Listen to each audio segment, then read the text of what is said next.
साईं को समझे, साईं को जाने। साईं को समझने या साईं को जानने का मतलब महज कुछ ग्रंथ पढ़ लेना या फिर उनके कुछ अनुभव पढ़ लेना या सुन लेना या उनकी कुछ बातें कर लेना नहीं होता है। होता ये है कि उसे हम अपने प्रैक्टिकल लाइफ में कैसे उतारते हैं। साईं को समझना मतलब श्रद्धा एंड सबूरी, इन दोनों चीज़ का पालन करना। श्रद्धा तो वो आई थिंक हम सारे भक्तों में होती है, पर अगर आप वाकई में साईं को समझते हैं या और अच्छे से समझना चाहते हैं तो श्रद्धा के साथ साथ सबूरी वाले उस फेस को अत्यंत श्रद्धा से निकालना है, उस जर्नी को, उसका आनंद लेना है। सबूरी वाले फेस को मैं वापस रिपीट करती हूँ, सबूरी वाले फेस को श्रद्धा से, अत्यंत श्रद्धा से आनंद पूर्वक आगे बढ़ाना है, तब आप साईं को समझेंगे। हमारे बाबा में क्या होता है ना कि उनका तरीका बहुत अलग होता है। वो कोई भी काम कुछ इस ढंग से करते हैं, कुछ इस तरह से करते हैं कि अचानक से सब कुछ आपके मन का हो जाएगा। आपको पता ही नहीं चलेगा कि ये कब कैसे हुआ, सबका मन परिवर्तित हो जाएगा या फिर सारी विपरीत परिस्थितियाँ उल्टा आपके फॉर में हो जाएंगी, आपके हिसाब से हो जाएंगी, सब अचानक से सब हो जाएगा। और आप ये नोटिस करने लगेंगे कि आपकी छोटी छोटी इच्छा भी है ना, कई बार कई लोगों के साथ ऐसा भी होता है, उनके पास पैसे नहीं है कि वो खरीद सकते हैं या वो अफोर्ड कर सकते हैं, लेकिन वो चीज़ भी उनके हाथ में रहेगी। कहाँ से होगा, कैसे होगा, बस हो जाता है। तो ये सब इसी चीज़ का पार्ट है कि साईं को समझिए। यदि आपने उनसे कोई बात कह दी, कोई इच्छा कह दी, तो यकीन रखिएगा बाबा जी यही चाहते हैं कि मैं अपने इस बच्चे को, इसने अगर मांग लिया है तो मैं इसे दिला दूँ। वो ये चाहते हैं कि अगर ये कुछ मांग रहा है, अरे किसी पे हक रहता है हम तभी उससे कहते हैं ना कि मुझे ये ला कर दो, वरना अजनबियों से ज़िद करने कौन जाता है कि मुझे ये चाहिए। जो जान पहचान वाले हम उनसे कहते हैं कि लाओ मुझे ला कर दो, मुझे ये चाहिए। हम अपने पेरेंट्स को कह सकते हैं, हम अपने सिबलिंग्स को कह सकते हैं, अपने रिलेटिव्स को। दूसरों से कोई कहने जाता है कि मुझे ये चाहिए, नहीं कहते हम। जिससे हम अपना बहुत समझते हैं कि ये मेरा बहुत अपना है, उससे हम मांगते हैं। तो साईं को समझने के लिए ना ये भी है कि हाँ, आप बाबा से कहिए, अगर आप चाहते हैं तो असहायता लो, भरपूर मांगिए, उनको खुशी होगी। जैसे हम एक दूसरे को बताते हैं ना कि हम कितना प्यार करते हैं एक दूसरे से, केयर करके कि तुमने खाया या नहीं, घर पहुँचे या नहीं, थोड़ी देर सो जाओ, मन है तो वॉक कर लो, अगर कोई काम हो तो बता देना, तुम्हारा ये सामान मैंने यहाँ रख दिया है, ले जाना। इस तरह से हम एक दूसरे को केयर करते हैं, देन वी अंडरस्टैंड कि हाँ, हम एक दूसरे से बहुत प्यार करते हैं, परवाह करते हैं। तो अगर आप बाबा से सच में प्यार करते हैं ना, तो जो है उसे कहिए ज़रूर। लोग कहते हैं ना कि मत मांगो, नहीं मांगने से सब मिलेगा, पर आप कहिए, मैं कहूँगी कहिए, क्योंकि बाबा के 11 वचनों में है, असहायता लो भरपूर, जो मांगा वो नहीं है दूर। तो बाबा से मांगिए, कह दीजिए, लेकिन सिर्फ बाबा से मांगने की एटीट्यूड रखिए, किसी इंसान से नहीं। कभी किसी से मत मांगिए। एटीट्यूड इंसानों के लिए रखिए हमेशा देने वाला, इंसान या कोई भी हो, जीव जंतु, हमेशा देने का एटीट्यूड रखिए, कभी लेना नहीं है। हाथ फैलाना ही नहीं है किसी इंसान के सामने, फैलाना है तो सिर्फ साईं के सामने। और उनसे मांगिए, आप जितना उनसे अपनी बातें कहेंगे या मांगेंगे या डिमांड्स रखेंगे ना, इससे बाबा को लगता है कि हाँ, ये मुझे अपना मानता है। और बाबा को बहुत खुशी होती है, क्योंकि नफ़रत करने वाले लोग बहुत हैं। बाबा प्यार देते हैं, फिर भी नफ़रत बहुत लोग करते हैं, प्यार कम लोग जताते हैं। तो ये बाबा को भी, हर किसी को पसंद है प्यार, परवाह। क्यों कहा जाता है कि ईश्वर का लीला गान करो, क्योंकि वो ईश्वर को, हर किसी को अप्रिसिएशन पसंद है। बाबा भी चाहते हैं कि हाँ, मुझसे कोई प्यार करे। प्यार किसे पसंद नहीं होता। इसी से तो एक वही चीज़ है ना, लव एंड बॉन्डिंग, जिससे ये पूरी दुनिया बनी है, वहीं से सब कुछ स्टार्ट हुआ। तो मांगिए, जो मांगना है वो मांगिए, लेकिन एक तरीका होना चाहिए। मांग लेने के बाद सरेंडर करिए, छोड़ दीजिए उनके ऊपर। उसके बाद का निर्णय उनका होना चाहिए। देना है तो दो, नहीं देना है फिर भी हम खुश हैं बाबा, हमारी बॉन्डिंग अच्छी रखना, हमें बस शांति देना, ज़िंदगी में सुख शांति सुकून देना, हमारी इच्छाएं पूरी होती जाए, इन द सेंस कि हमें किसी के आगे हाथ नहीं फैलाना पड़े, बस इतना ही। उसके बाद बाकी जो भी है बाबा तुम समझो, तुम संभाल लो। ये होना चाहिए एटीट्यूड। ये नहीं होना चाहिए उसके बाद कि नहीं हुआ तो हम बाबा को छोड़ दिए या पीछे हट गए। साईं को समझना है तो ये भी समझना होगा कि उनका तरीका बहुत अलग होता है। कोई चीज़ सीधा स्ट्रेट जाके नहीं होगा। यहाँ पर डिस्प्लेसमेंट नहीं होता है, हम यहाँ पर डिस्टेंस ट्रेवल करते हैं, अच्छा खासा डिस्टेंस ट्रेवल करते हैं। और वो इसलिए करते हैं कि जब आप एक चीज़ कुछ आपको मिलने वाला होता है या कोई बहुत बड़ी लीला होती है, तो उस दौरान आपको बाबा बहुत चीज़ें दिखाते हैं, कुछ लोगों के चेहरे दिखाएंगे, कुछ परिस्थितियाँ दिखाएंगे, आपको कुछ चीज़ें दिखाएंगे, आपके लिए बहुत चीज़ें बदल देंगे, कुछ ऐसी चीज़ें दिखाएंगे कि वैसे आप ये कर नहीं पाते पर बाबा जी दिलाएं।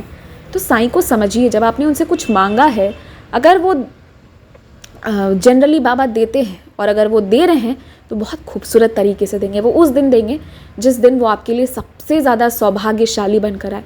और लाख कोशिशों के बावजूद, लाख मन्नत के बावजूद, लाख शिरडी भागने के बावजूद अगर नहीं दे रहे हैं तो चुप हो जाइए, सरेंडर करके छोड़ दीजिए।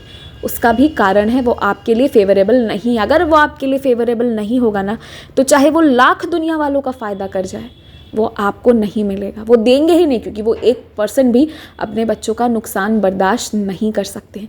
इसलिए साईं को समझिए, साईं पर विश्वास रखिए। विश्वास आपका बहुत दृढ़ होना चाहिए, इस लेवल तक दृढ़ होना चाहिए ना कि आपकी लाइफ से चिंता नाम का शब्द ही हट जाए। अगर हम चिंता कर रहे हैं, मतलब है कि कहीं पे डाउट है, कहीं पे शक है, कहीं पे सवाल है। अगर ये सब नहीं होता तो हम चिंता क्यों करते? अगर हम अश्योर्ड ही रहेंगे कि नहीं भाई मेरा तो सब हो जाना है, तो हम क्यों चिंता करते? If we had all known कि हम खुश रहेंगे, मतलब हमको कोई अगर दिखा देता जन्म लेते समय कि देखो तुम्हारे किस्मत में ना ये लिखा हुआ है कि तुम खुश भी रहोगे, तुम धनवान भी रहोगे, तुम्हारी अपनी बिजनेस होगी या जो भी है, अगर जो चीज़ें हैं वो सब दिखा दी जाती, तो हम क्या निराश होते? हम क्या चिंता करते? कोई काम में फंस भी जाते, इवन हमारी जॉब भी चली जाती, हमको पता रहता कुछ और आ जाएगा, क्योंकि हमारा किस्मत हमको दिखा दिया गया है कि हम खुश रहेंगे, हम अब सेल्फ केपेबल रहेंगे, ये हमको दिखा दिया गया है, ये हमको कॉन्फिडेंस रहता है। तो वही चीज़ यहाँ पे है, जब बाबा आपके साथ हैं तो आपको चिंता नहीं करना है। जितनी बार आप चिंता कर रहे हैं ना, तो आप ये बता रहे हैं कि आपको कॉन्फिडेंस नहीं है, आप शक कर रहे हैं। तो ये एक चीज़ बिल्कुल आपके लाइफ में नहीं होना चाहिए, चाहे कुछ भी हो जाए, चिंता नहीं करना है। और अगर चिंता कर रहे हैं तो फिर आप बाबा को ये बता रहे हैं कि लिसन, आई हैव डाउट, आप पर मुझे शक है। और फिर अगर शक है तो बाबा पर हक नहीं है, ये बात समझिएगा। तो जो चाहिए वो कहिए, लेकिन चिंता मत कीजिए, ना चिंता कीजिए ना शक कीजिए। और अगर वो चीज़ें हो रही हैं तो बाबा को जाकर कहिए कि बाबा ये सुधार करो मुझ में। वो भी बाबा से कहिए, वो भी बाबा से मांगिए। बाबा से मांगेंगे तो वो बेहतर देंगे। और साईं को समझना है ना, तो मैं आपको बता रही हूँ, कुछ लोग हैं जो हर पल हर क्षण साईं को याद करेंगे, हर पल हर क्षण उनसे बात करेंगे, हर पल हर क्षण उनकी कभी सहायता लेंगे, कभी कुछ कहानी मन में बातें होंगी। और कुछ ऐसे लोग हैं जो कहते हैं कि जब बड़ी चीज़ें हों तब हम बाबा के पास हमें जाना चाहिए, छोटे बात के लिए नहीं जाना चाहिए। आई रिस्पेक्ट एवरीवन, मैं किसी पे कोई कमेंट कुछ नहीं करी, लेकिन मैं एक बात बोलूँगी, जो हर पल हर क्षण हर कर्म साईं को सौंप देता है ना, आप जो काम कर रहे हो, आप जो बहुत सारी लेडीज़ हैं वो जो रोटियां बना रही हैं ना, आप रोटी बेल रहे हो, आप घर की सफाई कर रहे हो, आप अपने लिए नहीं कर रहे हो, आप अपने परिवार के लिए भी मत करो, आप साईं के लिए करो। ये सोचो कि ये साईं का मंदिर है, ये साईं का मंदिर है, यहाँ हर तरह के बच्चे आते हैं। किसी के मन में सुविचार है, किसी के मन में क्रोध है, किसी के मन में लालच है, and you are serving all of them, क्योंकि ये साईं का है। आप साईं के लिए सेवा कर रहे हो, इस भाव से। आप जो बिज़नेस कर रहे हो, आप जो सेल कर रहे हो, आप जो डील्स कर रहे हो, वो आप इसलिए नहीं कर रहे हो कि आपको आपका बिज़नेस बढ़ाना है या घटाना है या परिवार चलाना है। वो आप इसलिए कर रहे हो कि बाबा जी ने आपको ये ब्रांच दिया है और आप इसको अच्छे से संभाल रहे हो। इस एटीट्यूड से करना शुरू कीजिए। ये है असली भक्ति। वो नहीं है कि हम अगरबत्ती दिखा रहे हैं, अखंड जाप कर रहे हैं, लेकिन विश्वास के नाम पे कुछ नहीं है, भटक रहे हैं। भटको मत, कोई किसी को भटकना नहीं है, किसी के पास नहीं आना है। मुझे सबसे ज़्यादा गुस्सा तब आता है जब मेरे पास लोग आते हैं कि बताइए बाबा आपको क्या बोल रहे हैं या क्या हो, क्यों? अरे सवाल ही नहीं होना चाहिए हमारे पास कि हम क्या करें। और अगर ये सवाल है तो ये इसके लिए भी हमें बाबा के पास ही जाना चाहिए कि बाबा तुम बताओ। हो सकता है बाबा आपको कोई स्वप्न दर्शन नहीं दें, कोई किसी इंसान के रूप में नहीं आएंगे, पर कैसे ना कैसे करके भी वो आपको रिप्लाई करेंगे, वो आपको रास्ता दिखाएंगे, हाथ पकड़ के खींच के वो आपको उस जगह ले आएंगे जहाँ आपका होना चाहिए, या जो गाइडेंस आपको मिलनी चाहिए वो कहीं ना कहीं से मिल जाएगा। So please understand this. हर तरह से, मतलब अपनी सांसों में साईं को बसा लीजिए, एक बार ऐसा करके देखिएगा, and then you will understand. Life इतनी सुंदर है, इतनी सुकून है, इतनी शांति है ना, लाख चीज़ों के बावजूद भी। इसलिए अपना जो तन मन धन जो कहते हैं ना, जो सब कुछ है, एक एक चीज़ है, वो सब साईं के लिए छोड़ दीजिए। साईं को छोड़ दीजिए, साईं पर छोड़ दीजिए, साईं को छोड़ दीजिए इन द सेंस कि साईं पर छोड़ दीजिए, ठीक है। सब कुछ साईं पर छोड़ दीजिए and then you will understand कि लाइफ इज़ ब्यूटीफुल। पर हम साईं की भक्ति करते हैं, उसके साथ हम बहुत सारे इमोशन से जब गुजरना शुरू होते हैं तो वो गलत बात होती है। जब बाबा ने, पता है 11 वचनों को क्या बोलते हैं, बाबाज 11 अश्योरेंसेस, वो बाबा के अश्योरेंस है। When he saying you to be assured, stay assured, तो काहे का शक, काहे का सवाल, काहे का दुविधा, कुछ नहीं, मस्त रहिए। ये कहना बहुत बहुत बहुत बहुत बहुत आसान है और अप्लाई करना बहुत मुश्किल है। जो ऐसा मुझसे कहेंगे उन्हें मैं पहले बताती हूँ कि बाबा धीरे धीरे ये सिखा रहे हैं, बाबा ये चीज़ें करवा रहे हैं, तभी मैं कह रही हूँ, ऐसे नहीं कहती, ठीक है। तो एकदम मतलब बाबा में रहना है और अपने जो भी कर रहे हैं, आप पानी भी पी रहे हैं ना, वो भी बाबा को ऑफ़र करके पीना शुरू कीजिए। जो काम में आपका दिल नहीं लगता वो काम आप सिर्फ बाबा के लिए करना शुरू कीजिए। You will see the transformation, you will see the change.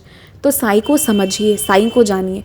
Sai को समझना और जानना is not like her Thursday बस मंदिर जाकर आ जाना है। उनको हर मोमेंट अपना सौंप दीजिए और आपकी, आई कैन बेट दैट, आपकी ज़िंदगी उस मोमेंट बदल जाएगी। जो बुरा लिखा है सब पलट जाएगा। जितने कष्ट लिखे हैं आधे तो बाबा उसी मोमेंट ले लेंगे और वो जो आधे हैं वो भी सब में बांट देंगे। कुछ थोड़ा मुझे दे देंगे, थोड़ा आपको, थोड़ा उसको, सब में डिवाइड कर देंगे। कहेंगे थोड़ा थोड़ा सब मिलके संभाल ले। बस आज के लिए इतना ही, बहुत कुछ बोल गई, थोड़ा थोड़ा डाइजेस्ट हो जाएगा, है ना। बस यही करना है, बाबा पे बेहद विश्वास रखना है। जय साईं राम।